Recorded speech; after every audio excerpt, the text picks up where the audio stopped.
In 2018, machines that can read your face will go mainstream, changing the way we live. Your face will become your password, unlocking smartphones and bank accounts. Face recognition in 2018 will change our lives.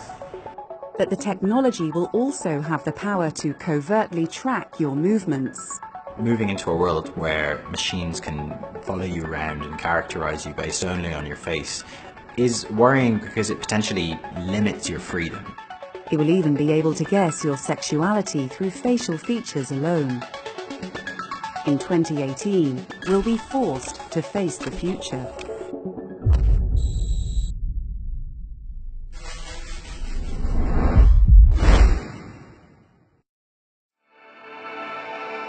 The human face has an astonishing variety of features, which not only help us recognize others, but read and understand them through a constant flow of intentional and unintentional signals.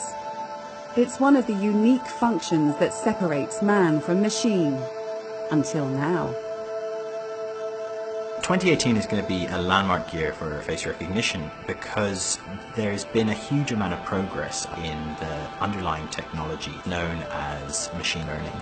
And what that allows you to do is pull a very accurate face print out of a photograph that uniquely identifies a person.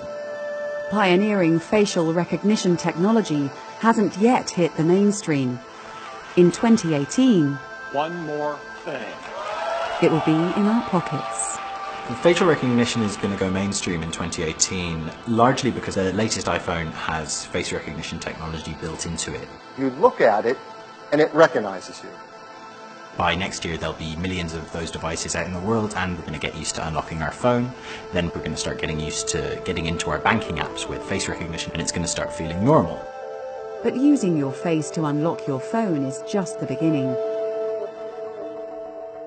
In the suburbs of Israel's financial center, Tel Aviv, a team of engineers is at the forefront of a technological revolution. We've invented a simple way of transforming a photo into text. They're teaching machines to read faces. The face recognition model can measure the distance between your eyes, the width of your lips, the distance from your lips to your nose, etc. At the end of that process, we are left with a simple text, which is the basis of our recognition. The software has the power to identify one face from millions in under 1 second. Our accuracy under a controlled environment is around 99%. And it's this precision that makes the technology an effective new tool for surveillance. We can identify people without them knowing that they are being identified. We have clients ranging from medical centers, retail chain stores, churches. Retail stores are using this technology to generate data on customers, tracking their shopping habits and targeting in-store adverts. Churches are even using facial recognition to monitor attendance. And one school in the UK wants to use it to keep tabs on teachers. We have one school where teachers took 2 long breaks. Therefore, the management decided to put them on the watch list. But there's one country that's ahead of the game. China is a harbinger of the future for this kind of technology. Companies have access to a government image database of 700 million people, half its population. China is already using this widely in security, looking for terrorists or people who have warrants out for their arrest. But they're also using it to let people pay in fast food restaurants, to access theme parks without having to buy a ticket, and even, bizarrely, to try and catch people who steal loo paper from public toilets. But there's the potential for more sinister applications. Researchers have shown that your face can point to your sexuality. It's not going to mean you can take a photo of someone and get a yes or no, gay or straight, but what it does mean is that if a bad actor or an authoritarian regime gathers, say, 10,000 pictures and asks which are the 10 people who are most likely to be gay, they're quite likely to get many of those right.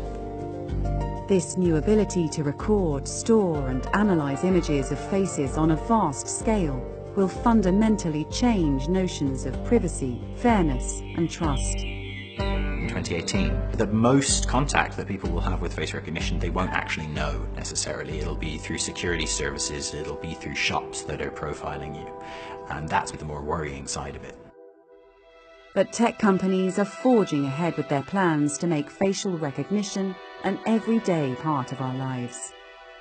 We cannot stop progress on the fear of privacy. The advantages of security of business information are far greater than some privacy issues. This technology is a new kind of power, and the only way we have of dealing with technologies currently is to make regulations that repress bad uses and allow for the perceived good uses. 2018 will be a year where we start to work out what some of those are.